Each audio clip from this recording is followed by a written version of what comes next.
So Ben is back, and I thought it would be interesting to have him on because I was wondering if Ben, if you had given up anything for Lent this year. I'm not even sure that you're of a denomination. I don't know who celebrate or not celebrates participates in Lent. I thought it was only a Catholic thing, but my wife is Christian, and she observes Lent. Did you give up anything, or do you use this 40-day period for that? I added in actually. So I really hate cardio. Like Yeah, I like weights. I like sports. Like right, cardio right. in that context is fine, but I just I've never been big on just like the steady state cardio for the sake. I just get bored really easily. Mm. So you added something for Lent. Yeah, I mean I would do like sprints, like that kind of thing, but just that's just short bursts of energy. So I did add in cardio to mortify the flesh. So it's like Yeah. walking or running on an incline, until my heart rate is in like the 160 zone, Oh and then man. just staying there for 20, 30 minutes.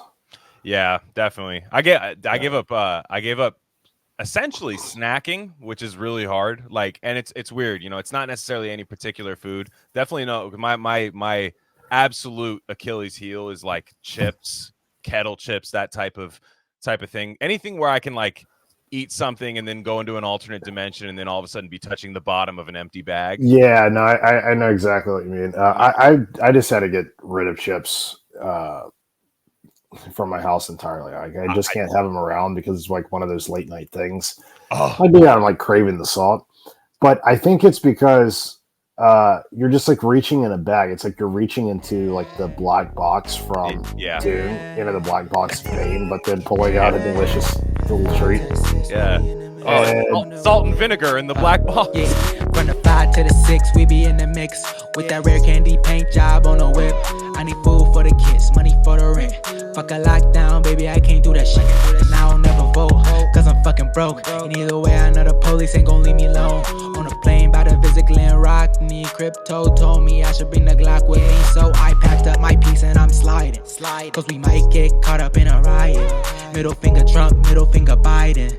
Fuck a left, fuck a right, is you riding? Know you love to see it, dudes rocking.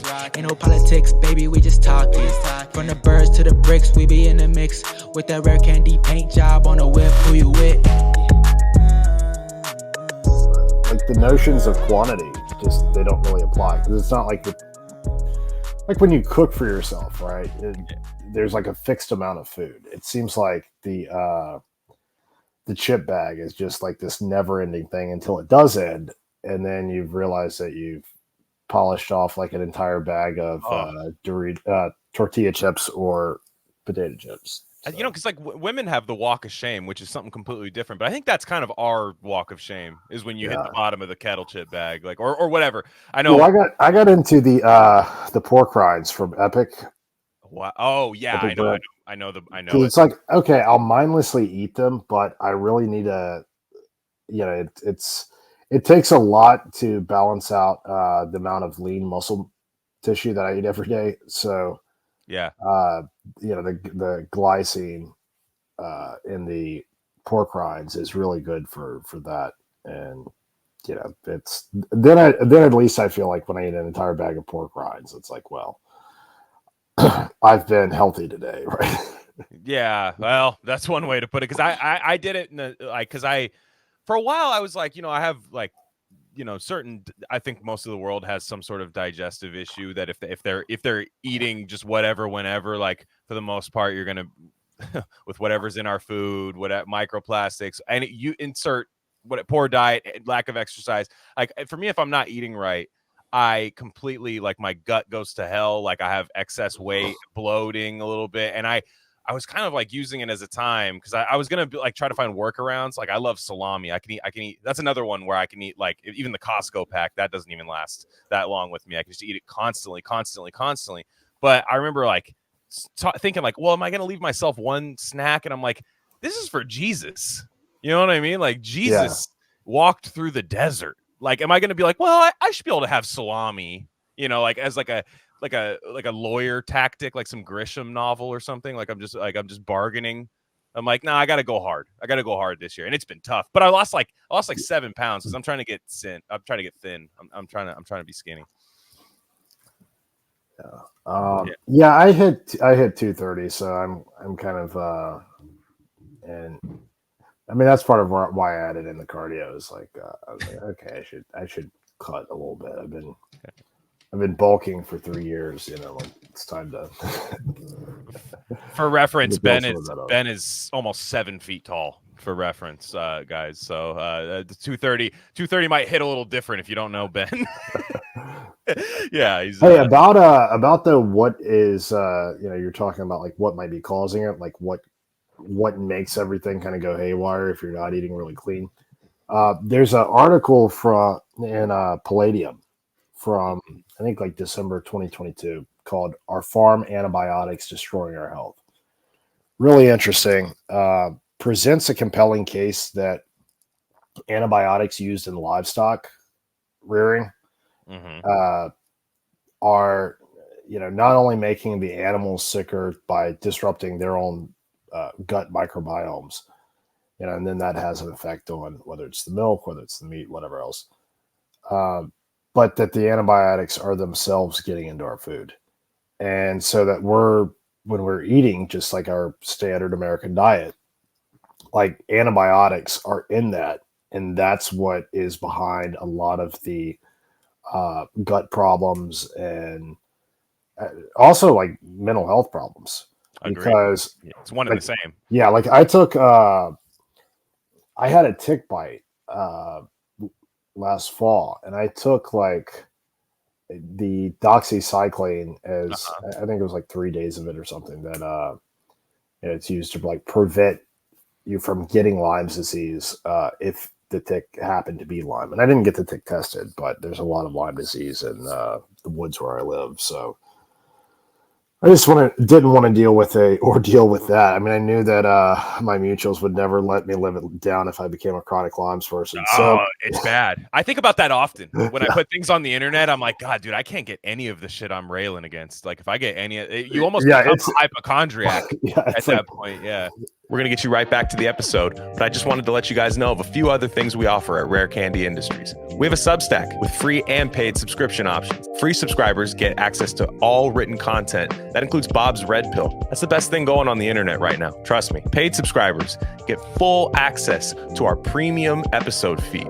And that's just every episode we don't necessarily want to share with the general public, if you know what I'm saying. Again, that's rarecandy.substack.com. We also have merch. That link's a little long for me to say right now, but go to the description, go to our merch store, and find a shirt that's right for you. We have Rare Candy shirts, Dr. Bronner soap label shirts, Rishi mushroom shirts, all types of stuff there. Check it out. There's got to be something for you. And lastly, check us out on social media. On Instagram, we're Rare Candy Pod, but on Twitter, we're at Rare Candy Pod 1. All right, enough of that. Let's get you back into the episode.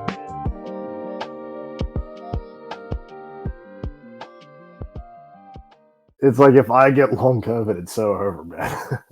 Well, it would give you enough time. I mean, you might be too tired to do so, but you're amazing. You don't even have to say what it is. I know what it is, and like 3 other people know what it is. Your long COVID fiction is my favorite writing that's ever existed. Look, again, it's graphic, but it's hard. It's I think of a certain journalist that wears a mask to debate another journalist, or another. I think of that person. I think she would like it. I mean, that is a target audience.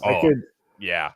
There's this really left-wing bookshop in Los Feliz down in LA, and I can imagine myself giving a reading there.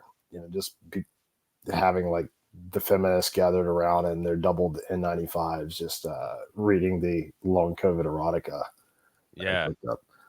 Yeah, and I might publish it someday. Eventually, I really feel inspired getting into that genre. It's like, dude, it was the way I just all of a sudden I just opened up the message and I was like, oh my God, like I wasn't even it came from you. I'm not even sure you sat down and wrote it. Like it just appeared, and that's it was amazing. I mean, it was truly like it was like the Phantom Thread, but was like Phantom Thread, perhaps, a little bit of, just classic Munchausen's kind of thing, but it was like a true love, I felt the love there. You know what I mean? And that, yeah, it was great. It was just, you were trying to make somebody better, but not too much better. Because if they, the relationship hinges on the long COVID. So quite interesting. So have you read Tender is the Night? No, by F. Scott Fitzgerald. I haven't. I know exactly what it is, but no. That's a great novel. Mm-hmm.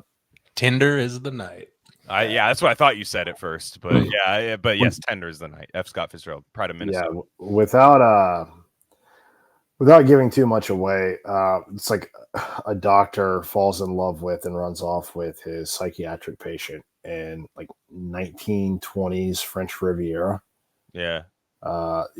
That age of just Americans going to Europe and being these debauched playboys.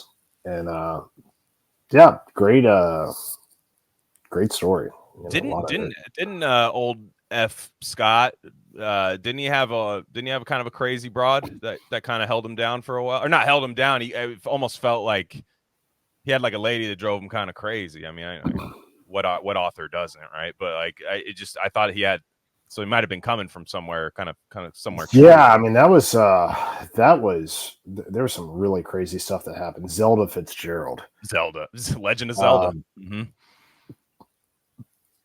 I mean, she had schizophrenia, and then like later on they said she also was bipolar. Maybe she just had long COVID. She had long influenza. I think it happened. Long. No, she had. I mean, she had like, in her defense, she had also went through what the mental health treatments were in those days, 100%, which were like years of electroshock therapy, insulin shock treatments. And when she died really tragically too. Like she died in a fire. Damn. It was while she was locked in a room. In Highland Hospital in Asheville, North Carolina. It was a mental institution. And so then a follow-up investigation found that like there's a chance that the fire was actually arson, and like she was targeted or whatever. So I don't, maybe it was one of her husband's fans trying to avenge him because she's widely blamed for his death and his alcohol. I mean, he was an alcoholic, right? Yeah, he was pretty big time with that. Yeah. But it's this time of year. It's California season. I mean, I think the last time you came on, it was around this time last year. We talked about John Steinbeck. That was a wonderful episode. I just was looking.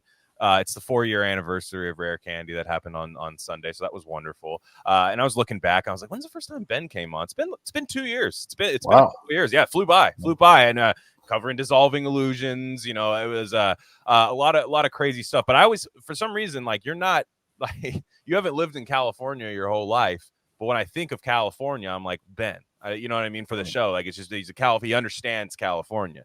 And what I was. The first thing I wanted to talk about today is Gavin Newsom. He might have gone back on this since it's happened, but Panera Bread was exempt from California's $20 minimum wage law after the owner of Panera donated to Governor Newsom. Do we know if it was a money donation or is he just charged up on lemonade, Gavin Newsom? Because I could absolutely. I think it's the lemonade. I think it's the charged lemonade. I think Newsom is fiending for it. Oh, if there was ever a guy to be charged up all day off lemonade, it's him. Yeah, there's just no way. So I guess the idea is he's trying to. I'm like, how much did he give? I'm not truly trying to see. Like, it doesn't say like an amount, but that is kind of interesting. Now, Ben, you've had some. I don't want to shit on the service industry, but you have some like Chipotle hacks that you went viral for, which I found extremely interesting. I'm more of a Whole Foods burrito bar guy. I know it's on brand, haha, California guy, but like I have my hacks there, but they push a hard line at the Whole Foods ever since the Amazon merger. Those ladies there, they make Dust Bowl burritos and shit. They're just it's not. Well, Yeah, the Chipotle thing, it's kind of interesting because it's not even like I set out to, like, I don't even think of it as a hack. It's more of like a subconscious habit of, I mean, I've just been the past few years, and I'm a longtime Chipotle guy, love my slot balls. But over Mhm. the past few years, I've just been subjected to a lot of social aggression by Chipotle employees. And one of them being that when they automatically will put my food in a to-go container, because after COVID, they started doing that to discourage people from sitting down inside. It's like someone at corporate got a hold of that book on how to like nudge people, like Yeah. not make things explicit, but just do things in a way that I don't know. It's just like it's not that big of a deal to take the aluminum lid off, but I don't like that the guacamole sticks to the bottom of the lid, and Mm. I would have to like take a fork and just clean it off, and then I don't. It's just to me, it's just a lot. At that point, I don't even want to eat in the restaurant. I've lost my appetite because you've made me do this. So it does like I don't know. It's this weird pressure thing that it does like pressure you to just like take it home and eat it like by yourself at your kitchen table, while you cry. That's I think what Chipotle wants you to do with this. So that's one part of it. The other thing is like if I noticed if I would tell the employees up front, um, that I was getting like a double steak bowl or double chicken bowl or one scoop of steak, one Right. scoop of barbecue, or whatever. That if I told them up front what I wanted,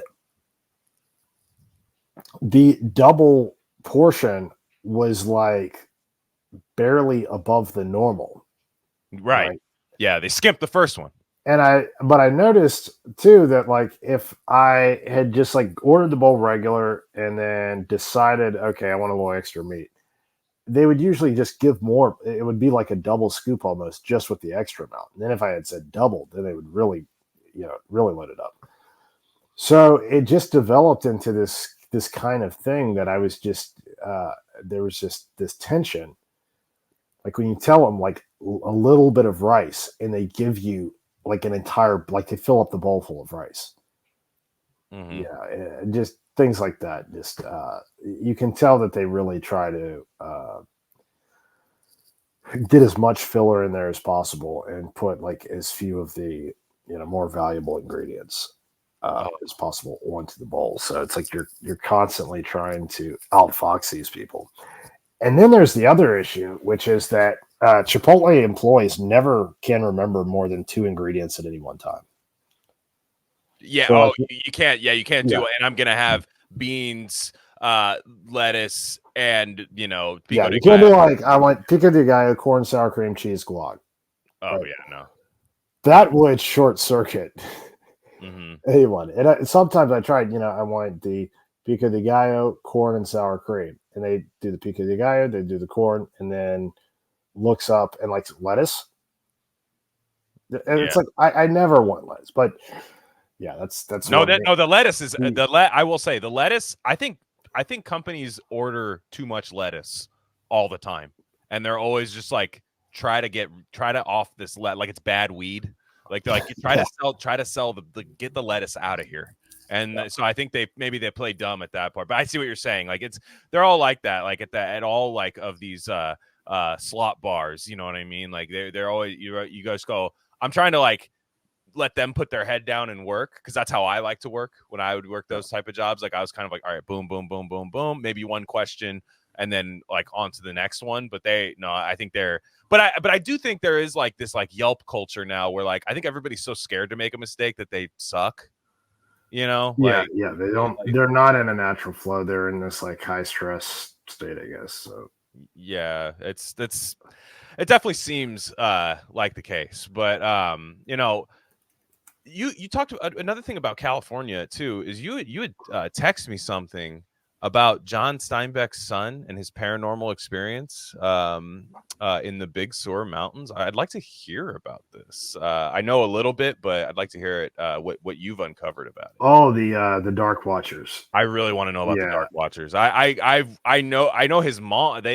his mom, Steinbeck's from the Central Coast. His mom had seen them for a long time. She would leave like food out, and she would notice that it wasn't like when she'd go back, it's not like everything was just tilted over on its side like an animal got to it. It was like a human went in there and grabbed something and just what they needed and walked away.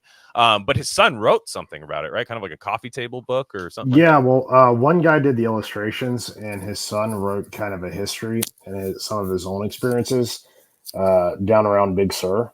Mm-hmm. And I think his son's name's Thomas Steinbeck. I believe so, yeah. And I don't know, if you were to search that with like the Dark Watchers, it would probably bring it up. I got like a Goodwill San Francisco copy for 40 yeah, bucks In or Search something. of the Dark Watchers. Yeah, the Yeah. book. Yeah, uh-huh. Yeah, but the paintings are cool. Yeah, they're kind of this impressionistic style, but yeah, I mean, it's like these dark, human-like creatures who stand on the hills, ridges, and peaks of, I think it's the Santa Lucia Mountains, or Lucia Mountains in California. And you know, they just watch, right? Like they're not aggressive, they're not chasing people or whatever, but it is kind of spooky. It's like these, yeah,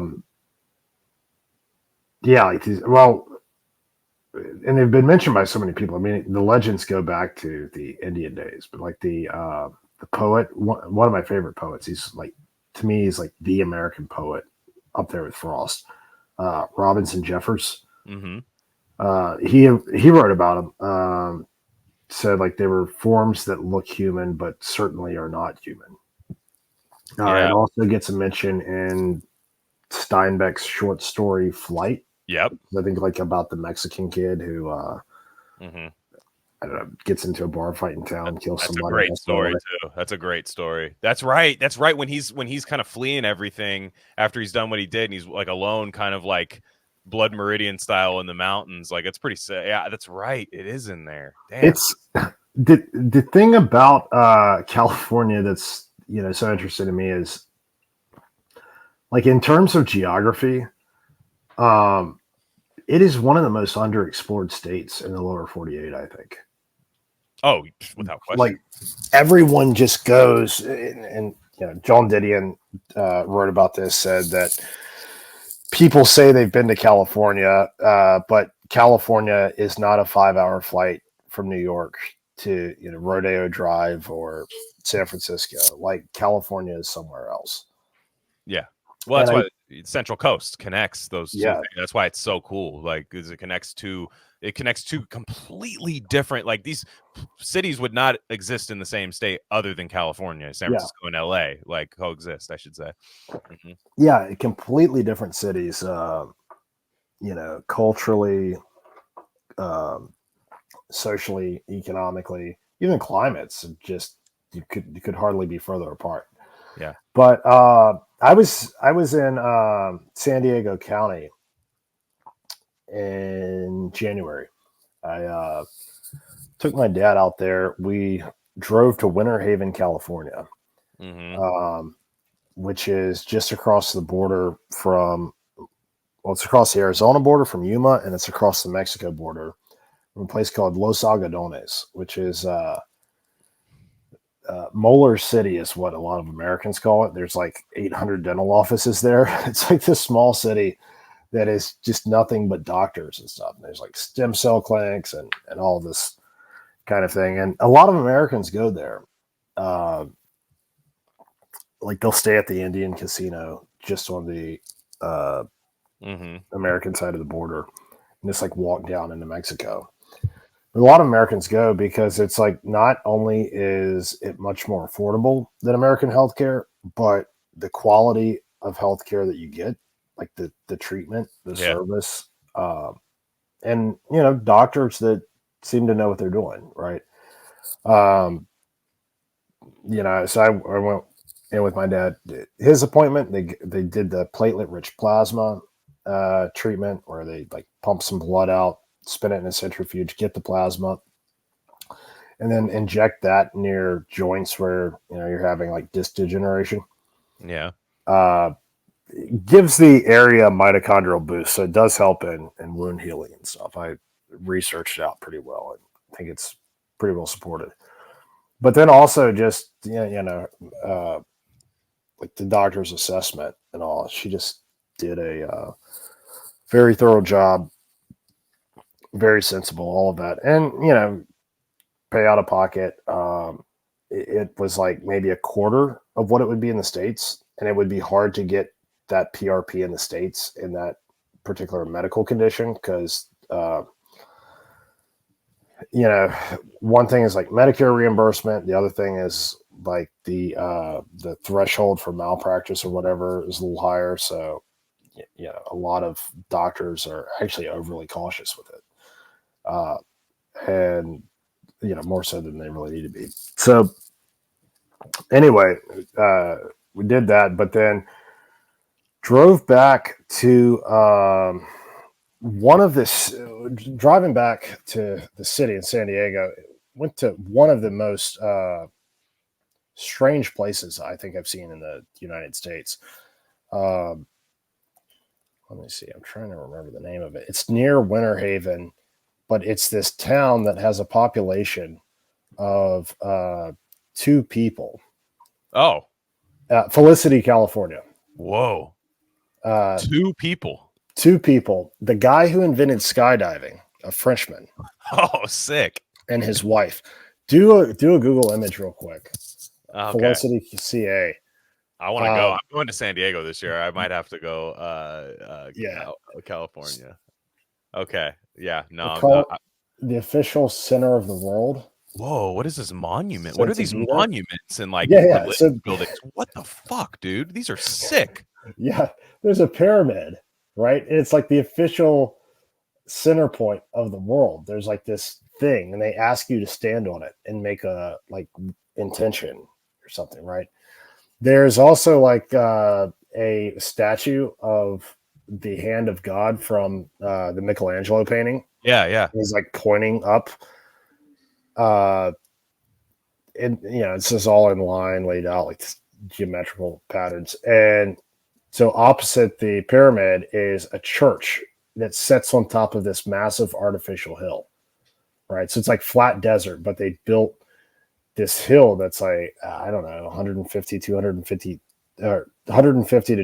tall. You go a few long flights of stairs to get up. And it's because there was an old California law that said that in every California town, the church had to be the highest point in the town. Oh, interesting. That makes sense. And so this town, like where they were building this town, was completely flat. So, it's this guy Jacques-André Estelle, and also they have these granite, things laid out. They're like these little walls, but they're wedge shaped. I mean, they actually look like the things that they use in cities to like keep trucks from driving up with bombs, like to the Capitol or something. Like those big barriers. Wow. But it's etched in granite the history of the world. So there's like the history of California, there's history of like Western civilization, some wars in there, all of that. And it's meant to be like this enduring like monument to human history. And there was these 2 Zoomer girls who were like manning the gift shop and doing the tours. One of them had like the purple highlighted hair. She looked like she should be working in a weed dispensary. She probably did at night. And was just like bouncing around. And it was like, both of them were really nice, but you just like got the feeling that it was like there were just some very culty vibes going on. Yeah. Oh yeah. Looks like you're just like wondering like what happens here when the public's not allowed in. There's a section of the original staircase for the Eiffel Tower. So yeah, I mean, just, very, very interesting place to visit. And it's just on the side of the interstate there. Yeah, and Jacques-André Estelle was a French investment banker, so you can definitely see why he was able to get some pieces of historical artifacts and put them in there. But like that's the type of shit I want investment bankers to do. Go invent skydiving.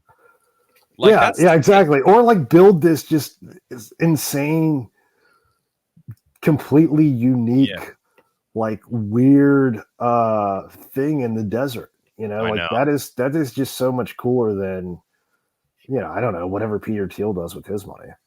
Exactly. And Like, which you know what? Yeah, like, you know what? He like gives us a imagine little bit like of money. He gives us a little bit of money, but that's okay. That's all right. It's all right. Yeah, but no, exactly. imagine funding podcasts instead of building like your big Yeah, pyramid.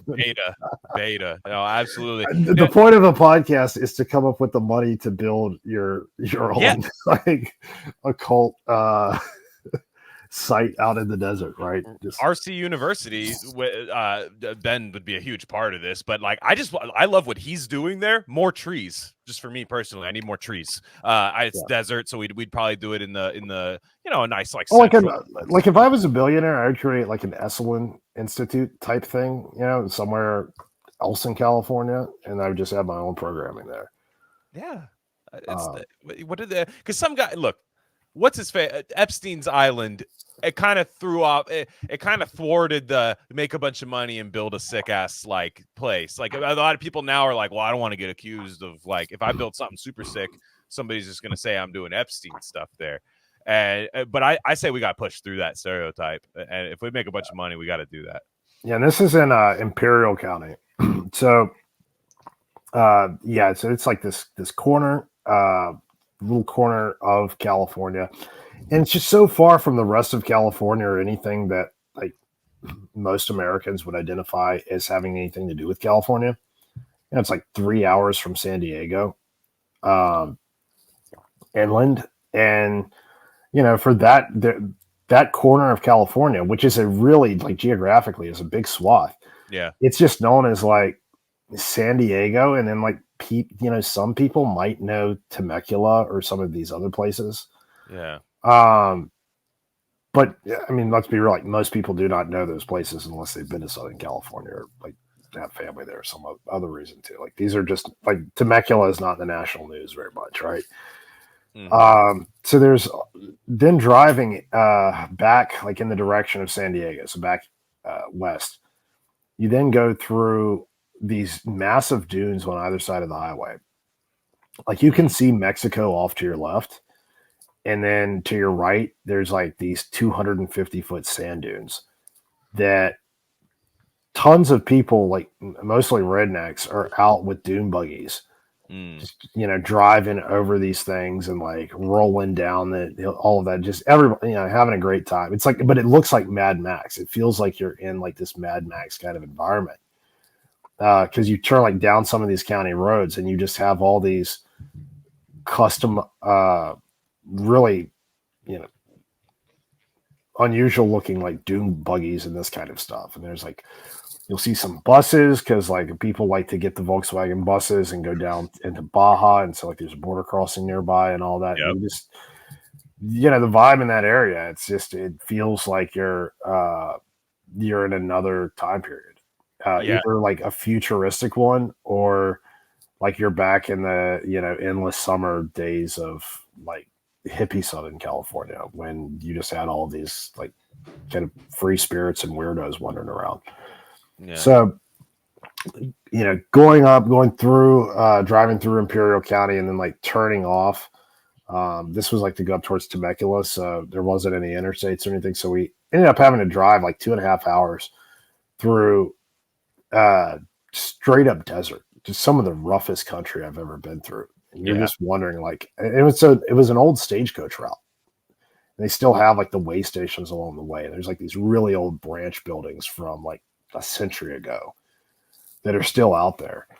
And it's just incredible. Like you see that kind of landscape, but also with every single mountain range you cross, and there's like 3 of them, the climate changes completely. So you go from being like this gravel and brush, like really rough desert with cacti and this kind of thing, like kind of like Joshua Tree kind of landscape.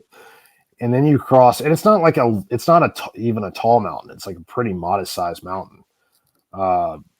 It's almost like a East Coast foothill, like not a big deal at all. Yeah. Certainly, like nothing comparable to some of the mountain ranges that are in California, the really big ones. But you cross one range and like you go from an arid environment to a semi-arid environment, and actually there's some grass. It's not thick, it's not a lot, but it is supporting some cattle.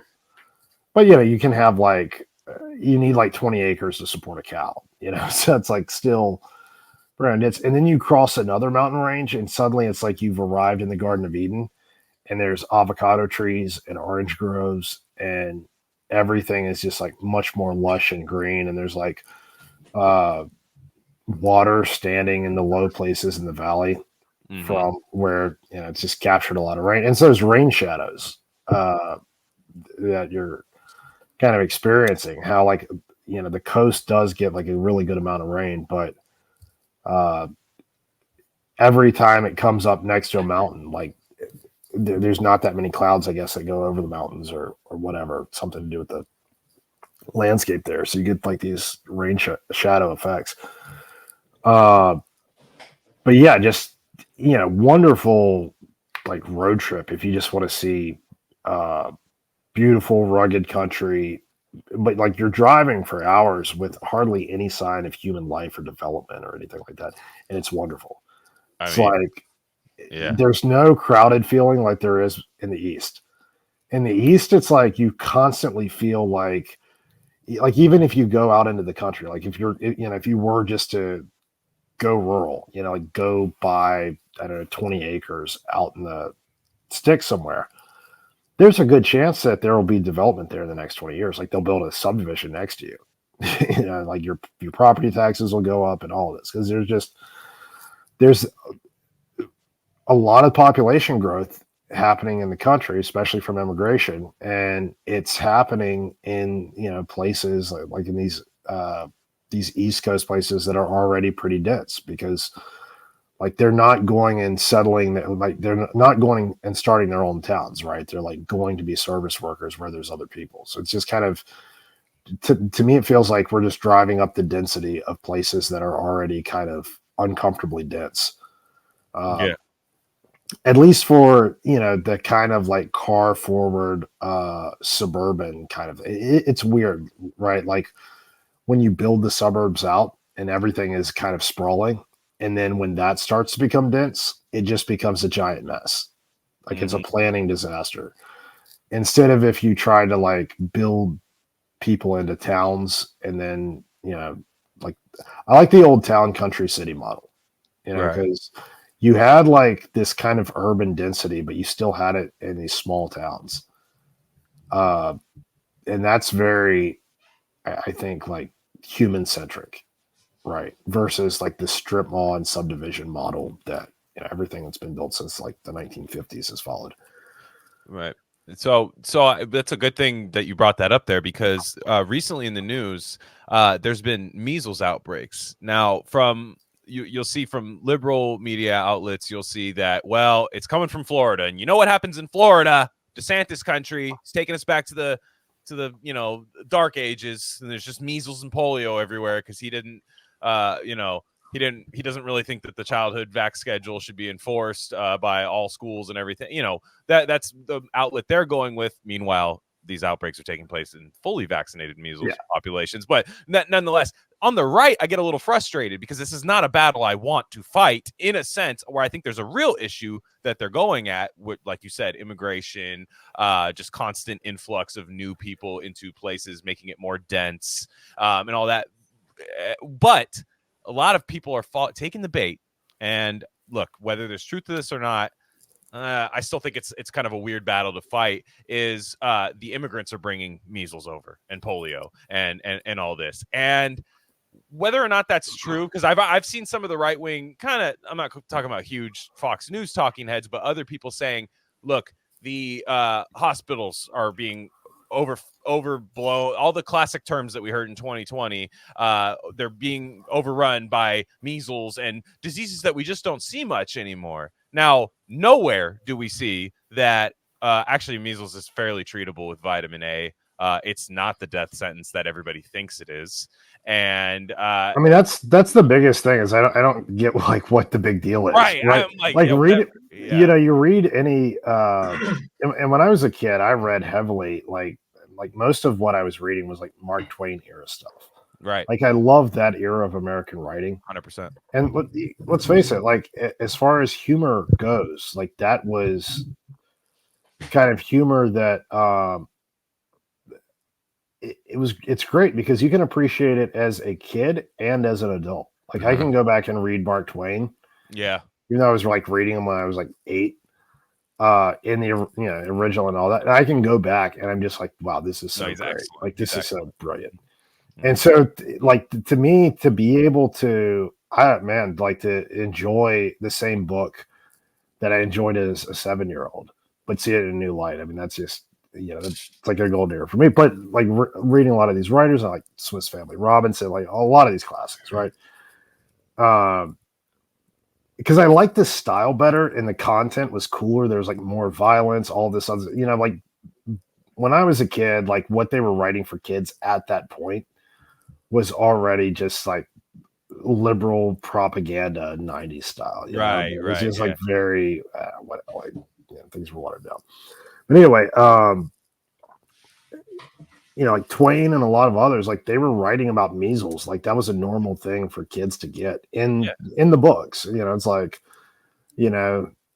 Tom or Huck or whoever like had like measles, and it's like this thing, and it's like I didn't have measles as a kid. I had chicken pox, but it's like at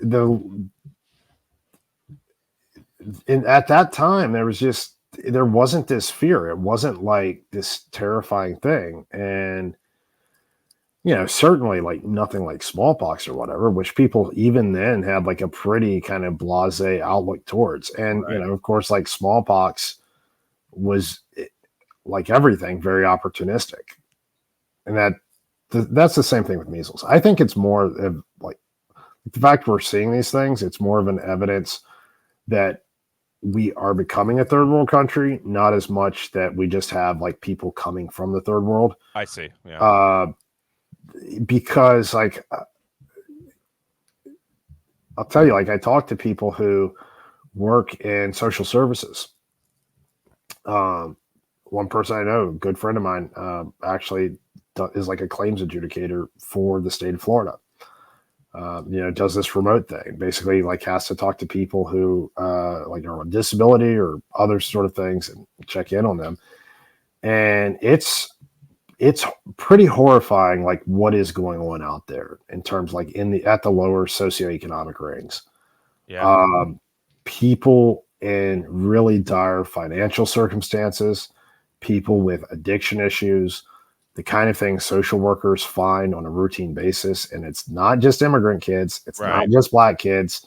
It's like there is a definite white underclass where kids are, basically raising themselves or dealing with,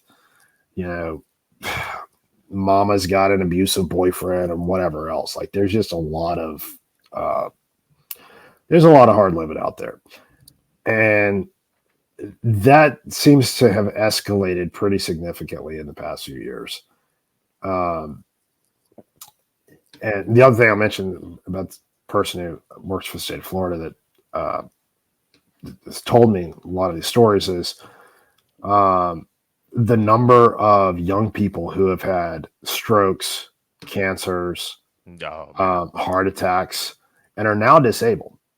Like now they're living off of disability, and disability in Florida is not like it's nothing cushy. It's like $400 a month. It's like unemployment here. Yeah. It's just like they're barely making, and they really are making like these decisions of like, medication or food, like this kind of stuff. And, it's just,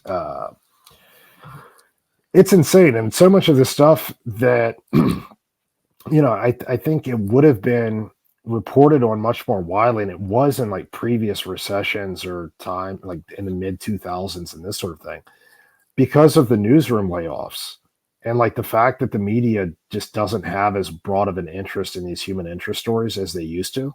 Yeah.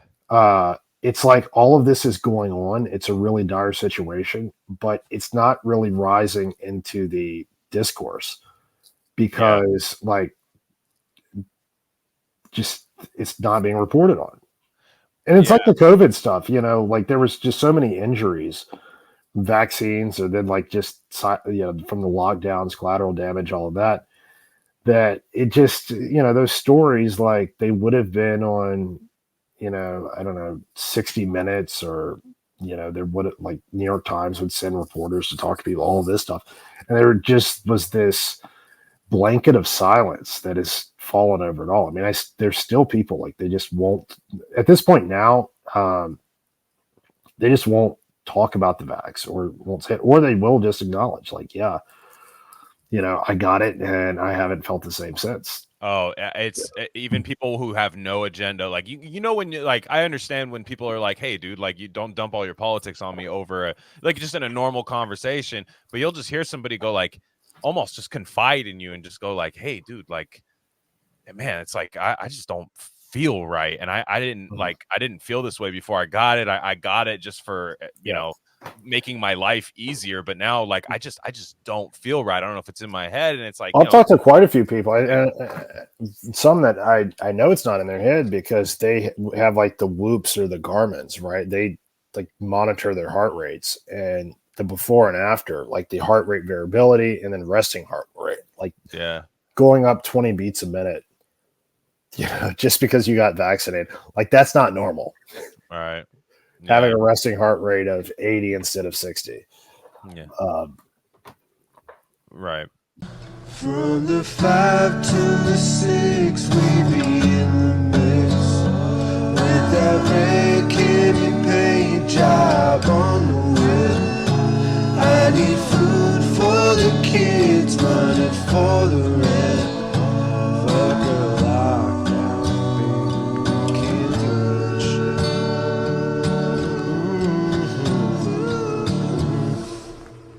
And I think there's other factors. I mean, it's not just the vaccine, obviously. I mean, this is like a very psychologically stressful time. Uh, I think a lot of people have snapped. Oh yeah.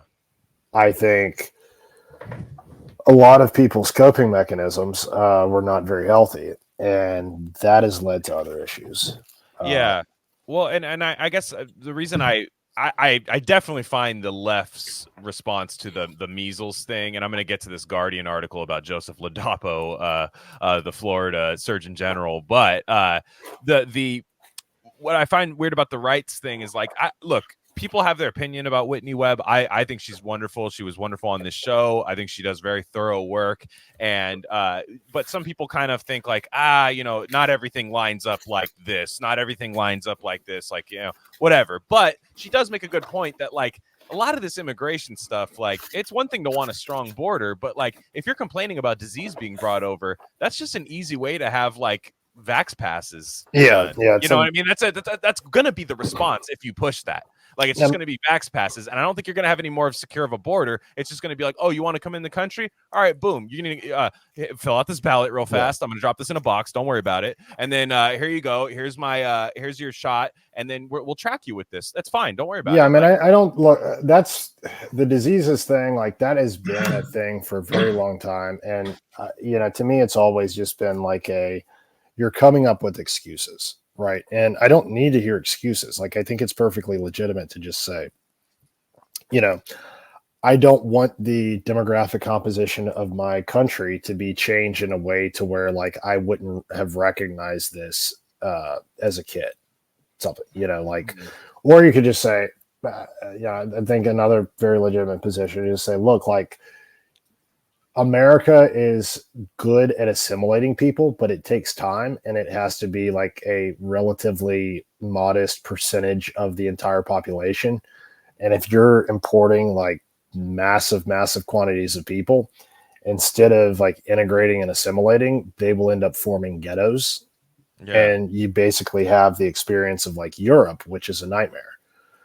And what's the demand, right? Like people always talk about, well, Ellis Island and all that stuff. It's like, well, there was a demand for industrialization. Well, however you feel about that, however you feel about that.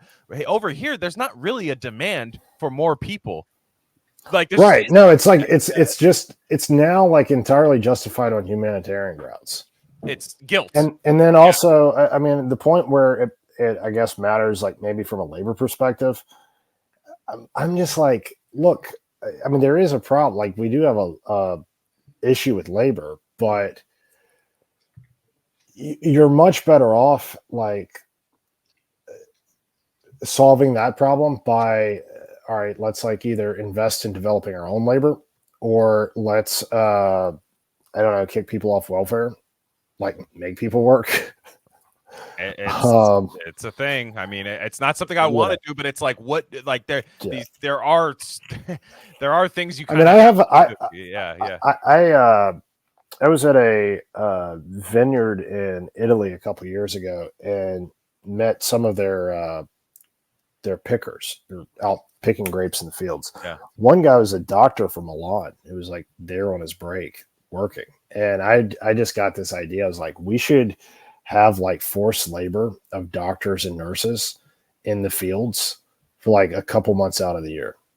Mm-hmm. Because I think them being in this artificial sterile environment under fluorescent lights all day, there you go, like with the circadian rhythms and all, I just don't think that people can live like that year round and not end up becoming like these deranged freaks that we see proliferating through the medical industry. And so what we need is to get these people like out in the fields, you know, basically like wearing just enough clothes to not be indecent and just getting flooded with sunlight. And yeah, I mean, I think we'd have much better doctors. They would be smarter. They would be healthier. That's one way we could solve the labor problem, is just, and like university administrators, you know, like I want university administrators out there, like scrubbing toilets, like out behind a county fair, nacho stand, undercover boss, just like just like the most just find like the most filthy, demeaning manual labor job possible, and like have the university presidents out there doing the work. So that's like I said, you know, I'm not really a right winger. I'm kind of a Maoist in some respects. It's just I'm not going to do like the Jackson Hinkle MAGA communism thing. I think we have a good American precedent. It's like press gangs, you know, like you put on the that's what would happen. That's what used to happen in Florida. Steinbeck wrote about this in East of Eden. Like his main character, Adam Trask, got picked up for like vagrancy in some town in Florida, and like was working on a chain gang for 9 months or so. Yeah, exactly. It's just there's creative solutions to that don't involve, you know, importing massive amounts of people, right? But it's like these changes do have to come from the top, though, because like once you're in business, if your competitors are all using illegals, exactly, like and it's not even that it's just your competitors doing it. It's like your customers will not pay the price difference. No, exactly. Well, that's what I mean. You will go. That's the thing. It's like, yeah. People are just like, well, you should just do the right thing, hire Americans, and pass the cost on to your consumer. And I'm just like, have you ever tried to deal with the kind of people who own houses in this country? Yeah. Like, they all have DIY attitudes, right? Yeah. Like, I'll paint this. Like, I don't need to call a professional painter. And then the HGTV has ruined life for people who do remodeling and home construction and this kind of stuff, because Property Brothers, damn it. It's like you get all these people who, like, you have to work around, like they want to do as much as possible on the job and just have you do the stuff that is really difficult or technically weird or whatever. And that just makes everything, I think, that much more of a hassle, instead of if they just got like one general contractor to do the entire project. Yeah, that's why it's tough to be. That's why it's tough to be like I have so many qualities about me that I would consider libertarian, but I'm pretty hard line on like labor, where it's like, I'm sorry, unless there's a law that says you cannot just import people who don't understand what a living wage is to work a job. If you the minute you leave that door open, like that is the problem with true free enterprise. is like I can't blame somebody for going, well, if I'm Home Depot and in Lowe's or whatever, like my competitor's doing this, I got to do it. I have to match that. Like even whether I want to or not, I have to, because at the end of the day, right, it comes out in the price. Yeah, and it becomes a race to the bottom. Like there are these like irrational things that go on, right? Like it's not, the market is not like infallible. It's because like it's made up of human beings, right? And so it's like never going to be infallible. And of course, that means also like government is not going to be infallible. I mean, and here's the problem is like government is often as corrupt and self-interested as business, and so it becomes this constant issue of like which devil is worse, and sometimes it is business, right? And that's when you do have to that's when you would want like a government to just step in and set like a meta rule so that the wrong kind, so that firms aren't competing like over the wrong things, right? Which is like how to just like screw their labor down to like the most slave-like conditions, right? I think there do need to be the labor standards, like you said, but then at the same time, you've got to watch for the overregulation, because you then have companies that start using regulations to box out their competitors, like you see with the meat industry. Yeah. Right. So you have like 3 main slaughterhouse firms that control almost the entirety of the U.S. Beef market. Right. It's like 3 companies. And, think of how many ranchers there are in America. Like, how does it make sense that there's like 3 big companies that control over 90% of the meat at the point of sale? It's an insane model, but they're able to do it because they use the federal regulations. A lot of it, like on safety regulations, right? Like you have to have like this inspected slaughterhouse, right? Like I can't buy beef from a farmer who just like slaughters the cow and then like cuts up the meat in his kitchen. Which is actually I did buy a cow. It was an illegal transaction. Oh. It was, but it's not something that would happen in a grocery store. So the thing is, like, to get this stuff inspected is you have to have, it's expensive. Sometimes the FDA doesn't even like have enough inspectors, right? So they like just can't send them out to you or whatever. There's this place I go to get my high dose vitamin C top ups and this kind of thing. It's like an intravenous, like an IV bar kind of thing. Just a nice Saturday morning with the boys. We go down, we get stabbed with needles and rehydrated from the night before. But last time we were in there, the owner was telling us that the cost of the IV bags has doubled, and it's because the pharmacy she was using, the FDA didn't have anyone available to go do the inspection, and they had to be inspected in order to sell. And so they got shut down by the government, even though they asked the government to send the person to come inspect their facility, and the government didn't have someone. So it's like they shut down a business, and it's not just like, the impact to the business and to the employees that work there. It doubled the cost for the entire state, right? Because now there's like only one compounding pharmacy that is licensed, and they've raised their rates to deal with the extra demand, because now they have all the business for the state. So like this one compounding pharmacy gets to serve like an entire state, and it's like a legal monopoly because their competitor got shut down because the government just didn't have anyone to send over to inspect their manufacturing facility.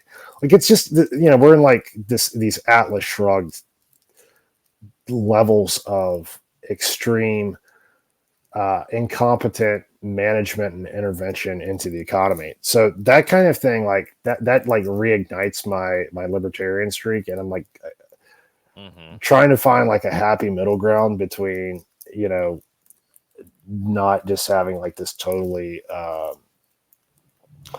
rapacious form of industrialism versus not having like this insane, like kleptocratic state that we have now, in which just everyone is trying to rob from everyone else. Everyone's trying to use the laws to screw over other people.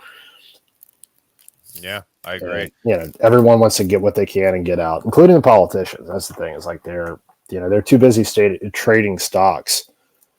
It's like a lot of them know what the country is headed for, and they're trying to make as much money as possible and just get out. Oh, absolutely. Absolutely. Now, last thing I want to talk about today is, as I said, the Joseph Ladapo article in The Guardian, which I thought was excellent. Excellent as in bad, but it's just, I love reading the way libtards in The Guardian, which to be honest, feels Chat GPT. I'm reading it. Well, they hit me in The Guardian here recently. Did they? Yeah. Well, it was through. It was a hit piece on IM 1776. Oh, okay. Yeah, and they were. Yeah, they were talking about like they cited me as an example of how like they've had writers who have praised dictators, and they cited me for talking about Bukele in a positive light. And then they also said that we praised terrorists, and then I looked for their example, and it was an obituary we ran for Ted Kaczynski, who we love. Well, I mean, he died. It's an obituary. It's like he was a philosopher, He's like I don't know. It's like I have the T-shirt I wore for Super Tuesday says "Vote by Mail," and it's the wanted picture for Ted. That's good. I like that. Yeah. And anyway, it's go ahead. No, so I found out about this article. I mean, fuck The Guardian. I mean, I think we can say that much. Feels very Chat GPT. Reading it, it just, even back in the day, libtards used to be able to actually like write kind of good. So like at least the stuff would kind of. Well, they actually are using Chat GPT now for a lot of this stuff. It doesn't shock me at all. It has no flow to it whatsoever. It's just things. It's a list of things that happen. And so Seth MacFarlane, Seth MacFarlane, MD, yes, the creator of Family Guy and Ted and all these other things. He was panicking over measles the other day. This is how I found this article. So thanks, Seth, for putting this on the timeline. Measles, a no-joke disease that can lead to severe complications and death, and that none of us have ever had to worry about thanks to vaccines, is back. Brought to you by the anti-vax movement. It's like, dude, you're a talking fucking dog on Family Guy. Shut up. This is not required. It seems to be required of him. And he's always been a guy, like, he's always been this weird agent in my weird presence in society, where he wasn't he supposed to be on the flight whatever that hit in the 9/11 or something, like a lot of weird things happen with him. Yeah, well, look, I mean, we had a measles outbreak near me after the fall of Afghanistan, or the pullout, when we like brought in a bunch of Afghan refugees that were poorly vetted, not tested for this stuff. And yeah, they were like, there was like a week or two where people in the area were worried because a lot of these people had measles. Guess what? It never spread. Mm-hmm. And is it because of the vaccines? No, it was because the people had just came from like refugee camp kind of situations. Like that's why they were getting sick with this stuff. And guess what? They weren't dying. It wasn't like, it wasn't actually that contained. It wasn't a big deal. It just like burned itself out. It was contained. The bigger, and that's like one of the things with immigrants, and like the bigger issue with immigrants and like the health issues is like, yeah, a lot of times they are bringing stuff like, there's a lot more tuberculosis now than there was that's showing up in hospitals. That's been kept quiet, but it is being managed, and it hasn't like swept into the native population. It's like, do you know why? It's not because of the tuberculosis vaccine, because we don't get that anymore. You can't get the BCG vaccine in the States. You have to like work for a prison or something to even be like considered for it. And I know about it because it's like it's one of the few that I think is actually like a decent vaccine. Not that there's like much risk of tuberculosis, but for some of the other effects. It's a mycobacteria that if you introduce it into the bloodstream, it seems to reprogram your T cells to like stop, attacking your pancreas or whatever. Effective against like several different types of autoimmunity, but it's not a like vaccine in the conventional sense. Like it doesn't have any tuberculosis bacterium in it. You don't inject it. It's in the skin. Um, that was there. Ray Pete had some interesting comments about dermal vaccines versus the typical ones that come in a syringe. Because he was saying that if you put it in the skin, you avoid the kind of systemic reaction that comes from like injecting something into, the muscle or the bloodstream. It's just a scratch at the surface of the skin, and that's more like where your immune system would recognize a pathogen and form, like imprint on the memory cells. And so he was saying like that's why those are probably the ones that would pass the cost benefit test. They don't have many side effects because you're not causing like a widespread reaction in the body. There's no like adjuvant, so there's no like aluminum or anything that goes along to create inflammation.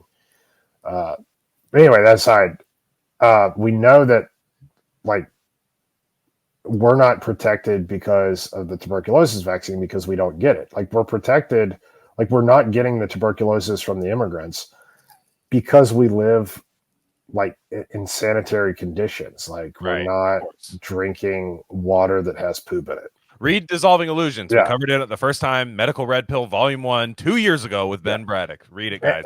And that's how I feel. That's how I feel about the measles thing too. Like none of these measles outbreaks really spread. Right. And they're not even spreading, not even in like the not even, but I'm saying like there are large communities where there's a lot of kids who are unvaccinated, right? Yeah, of course. Churches, you have the Orthodox, a lot of the Orthodox Jews, Christian scientists, all of this. And, even when like measles cases pop up sporadically among them, like it doesn't like it's not like a tinderbox. It's not a big deal. Like, it's just more stuff for people to fearmonger over. Yeah. Like let me know when smallpox comes back. That's something that you might want to like actually hit. And like I'm sorry, I'll see it. Like I will see it. Like the things I see, like when I go outside and I work in the street in many different neighborhoods, many different socioeconomic levels, I do see certain things where I go, okay, yeah, that's a real thing. Like, well, I do see that. Now I don't see leprosy in the streets everywhere. Like I don't see this. I mean, again, but you know what I see? What? I see mental illness. I Oh, see yeah. drug addiction, severe, and it's like this is stuff I see all the time. Yeah. You can't go on the New York subway or walk like anywhere in Midtown Manhattan without seeing a health crisis play out. Like whether it's like opioids or xylazine or whatever it may be. There's like new meth that has people, cracked out of their minds. Going schizophrenic, all of this, like that is the actual health crisis. That's the thing. It's like we don't need to make up something to be concerned about or like to focus public attention on. Like we don't need to pretend that measles is a problem. Like we have people who are like hearing voices in their head, just like walking down the street constantly, and swinging knives around and all that. Like that's the health problem in this country is like the just the sheer amount of untreated mental illness and the fact that treated mental illness like their treatment methods for it often just lead to like more of the same. And that's it's like we have enough legitimate things to be concerned about. We have the talk about other things you see like the obesity crisis playing out. Like you see I saw the other day in the grocery store, like an 8-year-old kid in a mobility scooter because he was so enormously obese. And like some people, like I don't know, the reaction to that is this thing of like either they seem to think it's kind of funny or it's just like I don't know, put the food down or this or that, but it usually is an indicator of like much deeper problems. Yeah, Uh, exactly.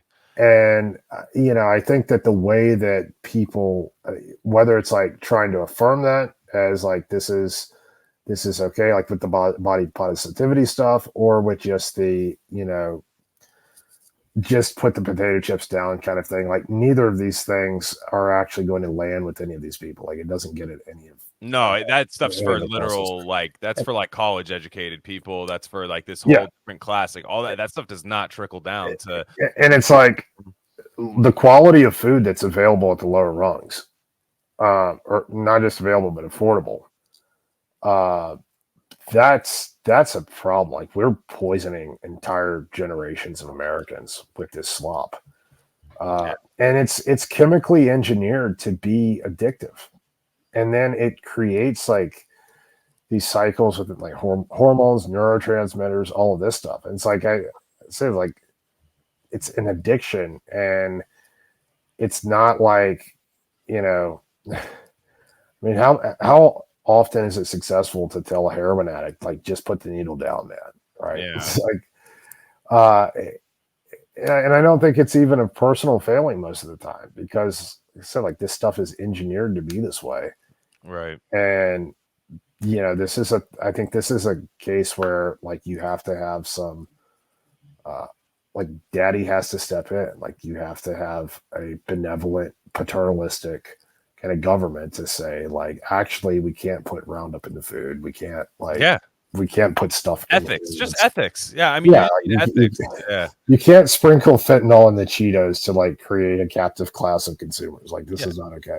And informed consent. Like a lot of people like wouldn't vote for that if they knew that's what was happening. Or a lot of people, I'm not vote. I just mean like a lot of people wouldn't support, blue ketchup, in a store if they knew that it wasn't just silly little colored ketchup. Like it's actually like Yeah, disgusting. like why not even just have like clear labeling laws, right? Yeah. Right, Like exactly. country of origin laws. Like now we don't have country of origin on beef. That's crazy. So not in a real way. So what happens is if any part of the processing was done in the United States, you can say that the beef is from the United States. Mm-hmm. Now, I happen to like I would prefer Argentine beef or actually throughout a lot of Latin America because there's less sprays being used. But when it comes to something like fish, right? Like it does make a big difference to me. Like, is this shrimp that was farmed in, I don't know, southern China, or was it farmed in, Norway or something? What do you care, you racist?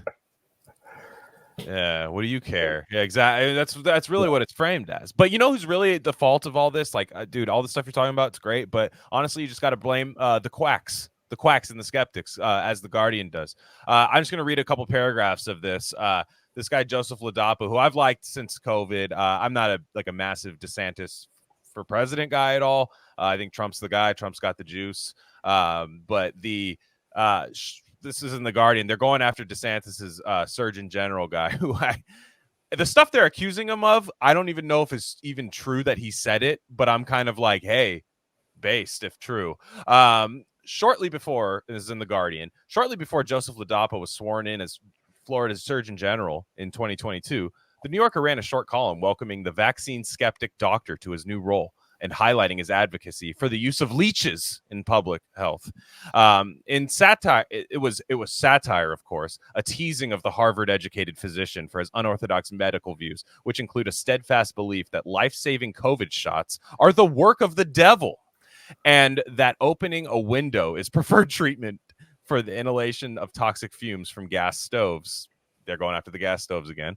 But now, with an entirely preventable outbreak of measles spreading across Florida, medical experts are questioning if quackery has really become official health policy in the nation's third most populous state.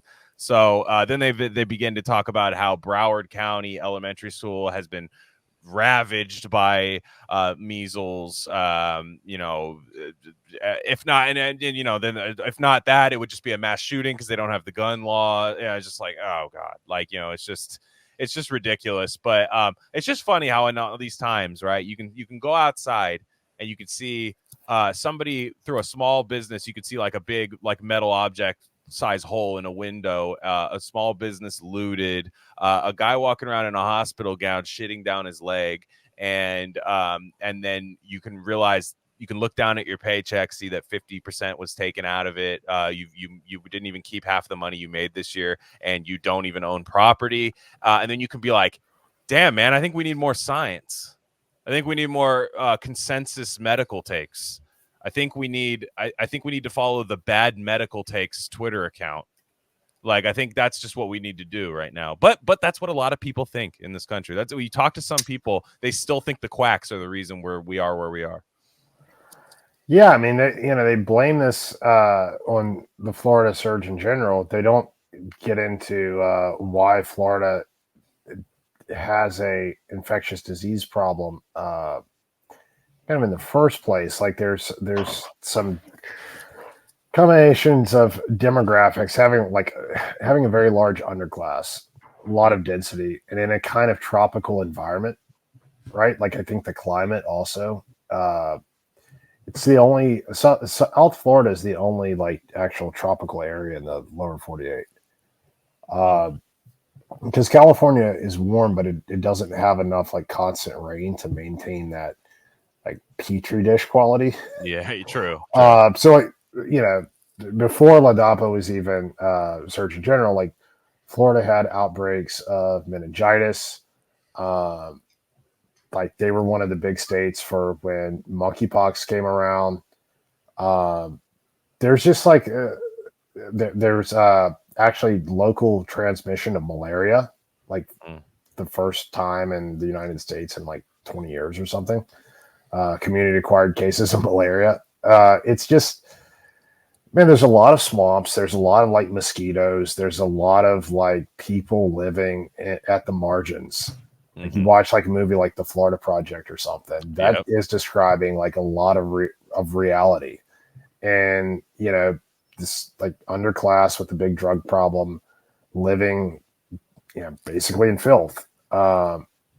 There's a lot more susceptibility to these unusual diseases there. And it's not it's like not the fault of the Surgeon General that's what he's dealing with. Not even the fault of the governor. Like, you can't fix a problem like that in such a populous state anywhere near overnight. It was a long time coming. It's very structural. Oh, I remember the Florida Man memes from like the early 2010s. I mean, that's what they were. Yeah, everybody knows like Florida is this frontier. And I love Florida too. I actually love it for it. It's like, it's got this very different, it's this cool blend between like it's the gateway to Latin America. So you get like a little bit of that wildness there, but things are still like way more functional than most of Latin America.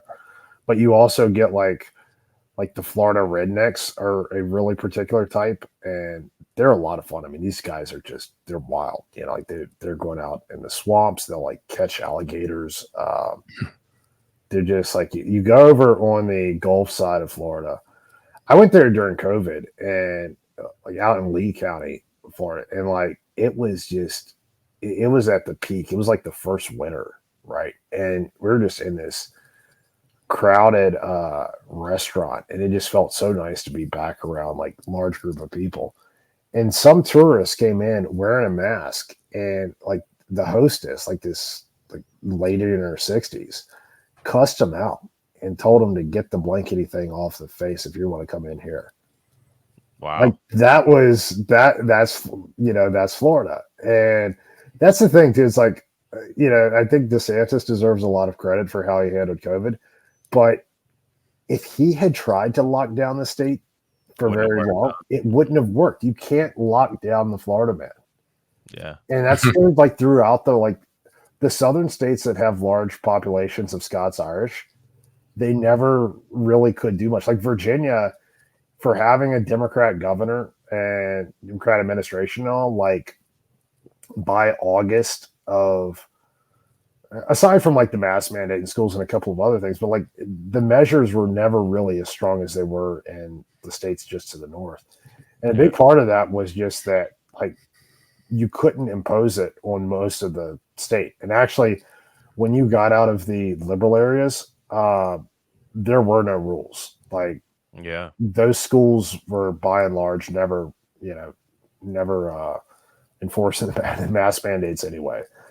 So yeah, that's the Scots Irish going back to like the Roman times, like they built Hadrian's Wall like to keep the Scots pinned up in like this northern wildland, right? Like the Romans just couldn't go above a certain latitude northward because the Scots would throw them back. Hell yeah, that's right, brother.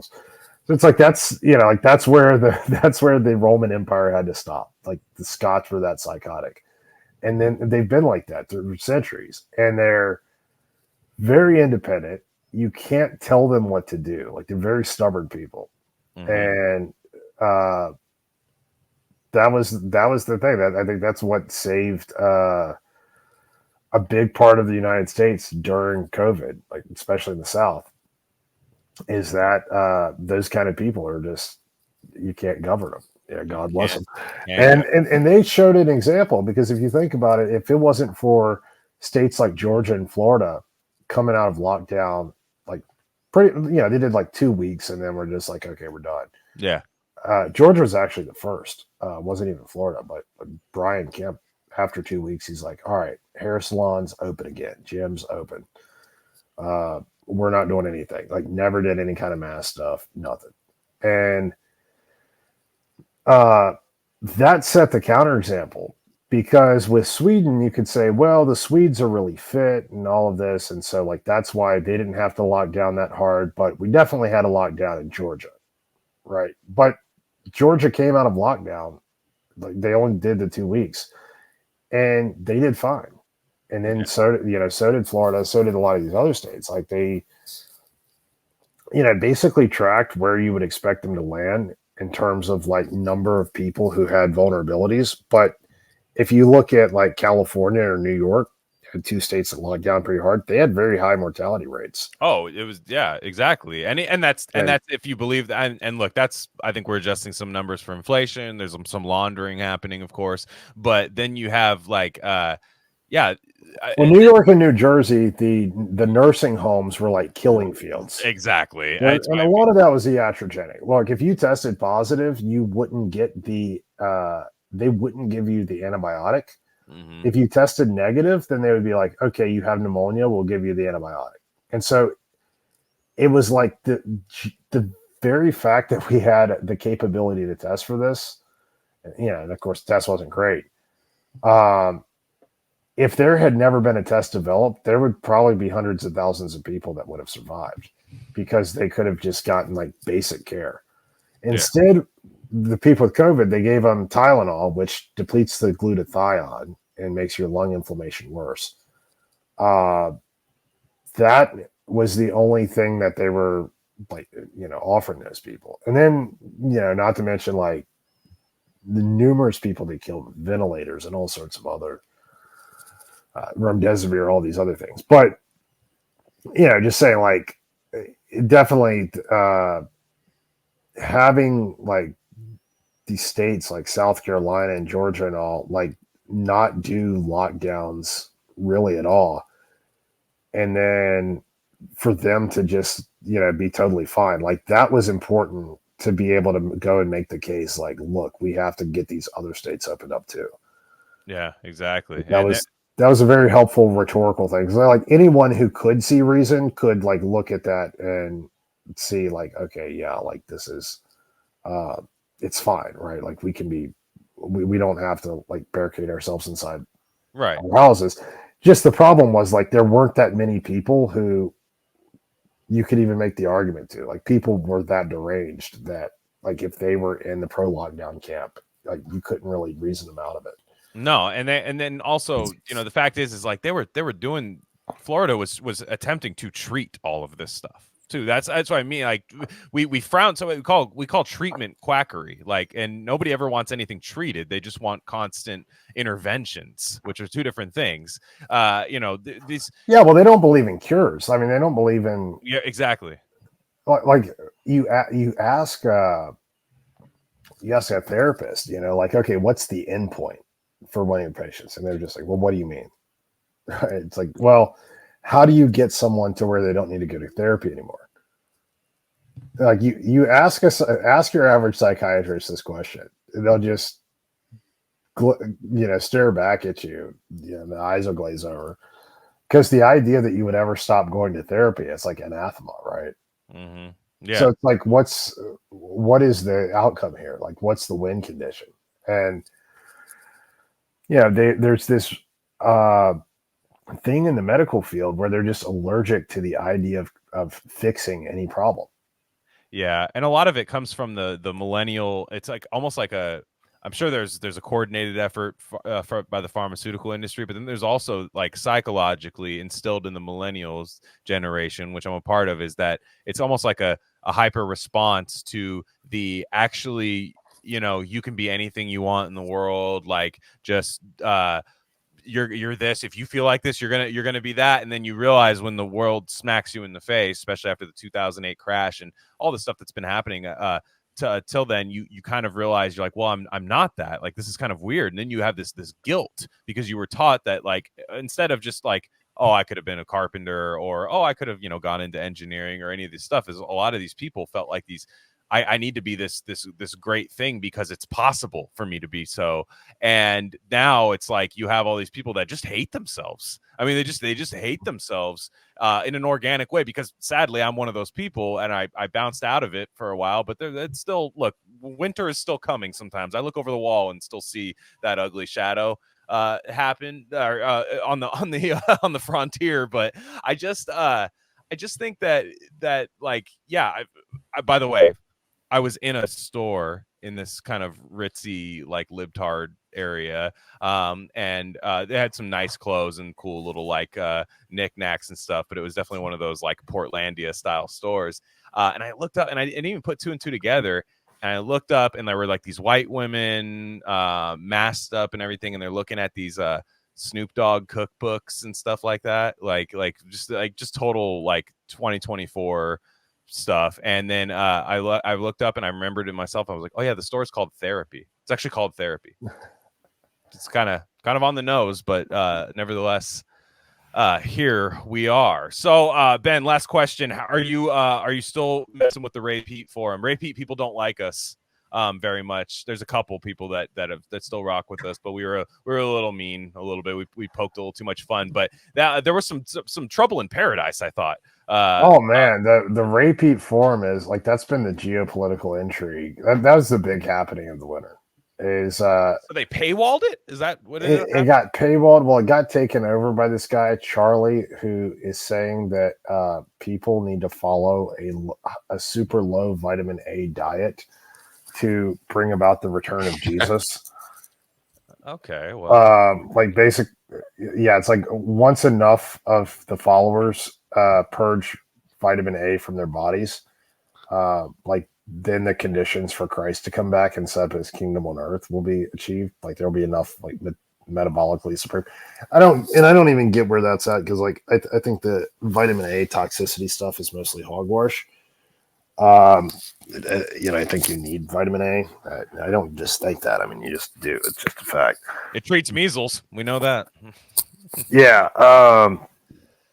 That is, yeah, it's just totally imploded. And it used to be a really fun forum because, some threads you would have like very thoughtful, smart people writing about stuff. And then some you would just have like these like insane pharmaceutical addicts, like people who just wanted to try all kinds of Bulgarian peeing, and then like some people following like a more naturalistic way.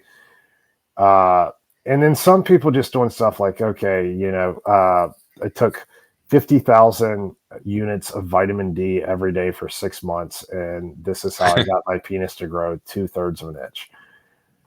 And just like a lot of crazy people doing experiments on themselves. And there's good information on there. There was entertainment on there, and then there was just like, you just kind of shake your head and just be like, this person's nuts. But yeah, there's this hostile takeover or whatever, and like you have to like the new rules of the forum. Like you can't criticize a a moderator in any way. Like it's basically turned into North Korea. Like it's turned into some fiefdom. Or Reddit. And so, Yeah, true. yeah, very true. Yeah, I mean, man, I had like purged that site out of my mind so long, but that did happen on a mass scale. It seemed like every forum. Crazy, man. So it's all gone over now to my friend Brad Cullen has set it up, the bioenergetic forum. And so it's it's off to a great start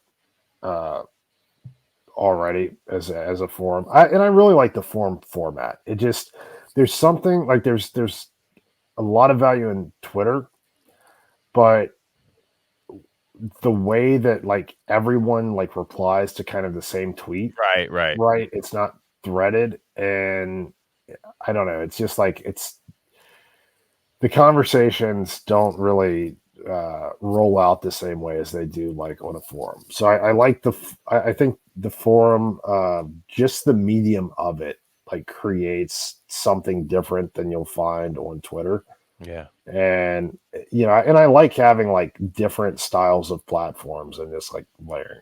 Oh yeah, it's decentralized. You got to decentralize. I mean, yeah, and you actually pick up a lot, like kind of you understand a lot more about like what Marshall McLuhan was talking about, like the medium is the massage, like how it's not just the content, it's actually the medium of communication itself that shapes a lot. And you can see that in the way that, different platforms have different vibes, right? Instagram has got its own like internal logic, and it's just based off of like the interface, what the functionality is, like what you can do with it and all. So, that's, I think forums, like they're this great reminder of like how great the old internet was, and they're worth keeping around. And I think there's a lot of good posters on this one. So yeah, excellent. So energetics forum. So the anyways, Ben, thank you once again. Surely it won't be the last time, because actually the next time you come on, we're gonna do Inherent Vice, the book and the movie. Oh yeah. That'll be that feel.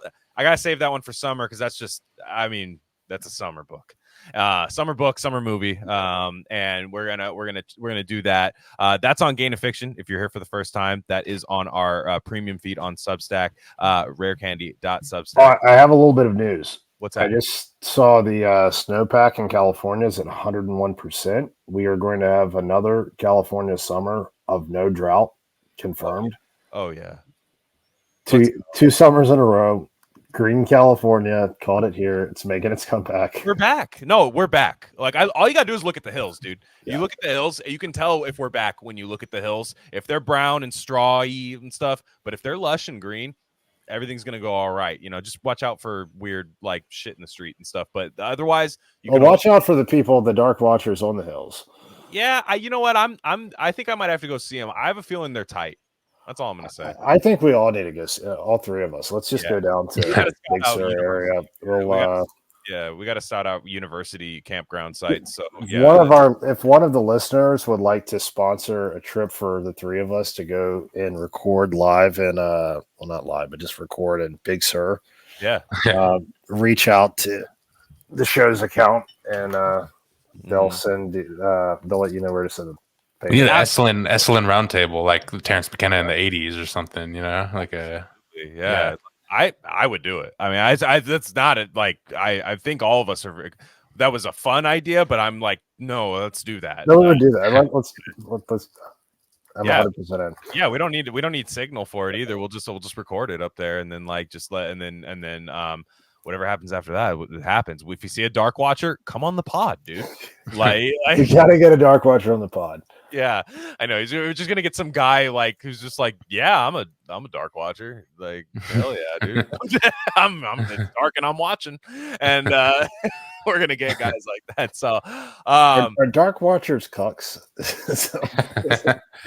Yeah, exactly. Is there an immigrant angle to this? We'll ask one.